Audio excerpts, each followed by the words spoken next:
পশ্চিম ইউরোপের দেশ আয়ারল্যান্ড দীর্ঘদিন বৈধভাবে বসবাসের পর নির্দিষ্ট নিয়মকানুন অনুসরণ করার পর মেলে নাগরিকত্ব। সম্প্রতি আনন্দ উৎসবের মাধ্যমে অনুষ্ঠিত হয়ে গেল আয়ারল্যান্ডে নতুন আইরিশ নাগরিকদের সিটিজেন সেরিমনি। এবার ৫,২০০ জনকে নাগরিকত্ব দেওয়া হয়, যারা ১৩২টি দেশের নাগরিক। এ বিষয়ে আয়ারল্যান্ড থেকে জানাচ্ছেন সমীর কুমার ধর। আইরিশ ভাষায় একটা বাক্য কেইদ মিলে ফলছে, এর অর্থ 1000 টাইমস ওয়েলকাম। প্রতি বছর কমপক্ষে 2 থেকে 3 বার, আবার কখনো কখনো 4 বার অনুষ্ঠিত হয়ে থাকে আইরিশ সিটিজেনশিপ সেরেমনি। মূলত পালাক্রমে আয়ারল্যান্ডের রাজধানী ডাবলিনের এনসিসিতে এবং সর্বখ্যাত পরিচিত কাউন্টি ক্যারি গ্ল্যানাগল হোটেলে কিলানিতে হয়ে থাকে এই অনুষ্ঠান। ডিসেম্বরের শুরুতেই 2 দিনব্যাপী সর্বমোট 6টা সেশনে অনুষ্ঠিত হয়ে গেল নতুন আইরিশদের জন্য শপথ বাক্যের অনুষ্ঠান।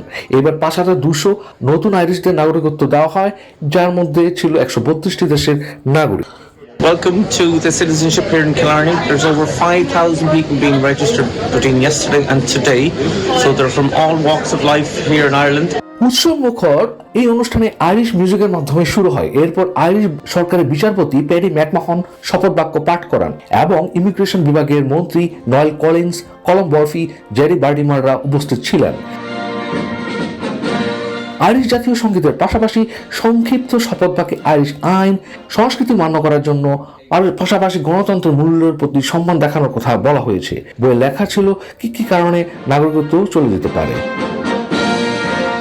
লক্ষ্য করা যায় এইবার প্রচুর পরিমাণে ব্রাজিলিয়ান, পূর্ব ইউরোপের লোকজন যারা ইউ জোনে নাই তারা নাগরিকত্ব পান। এরপর এশিয়ার লোকদের মধ্যে চীন, ভারত, পাকিস্তান এবং বাংলাদেশের লোকজনরাও ছিল। সদ্য আইরিশ নাগরিকত্ব পাওয়া সবাই খুশি ছিলেন এবং আয়ারল্যান্ডের হয়ে কাজ করে যাবেন বলে প্রত্যাশা জানান।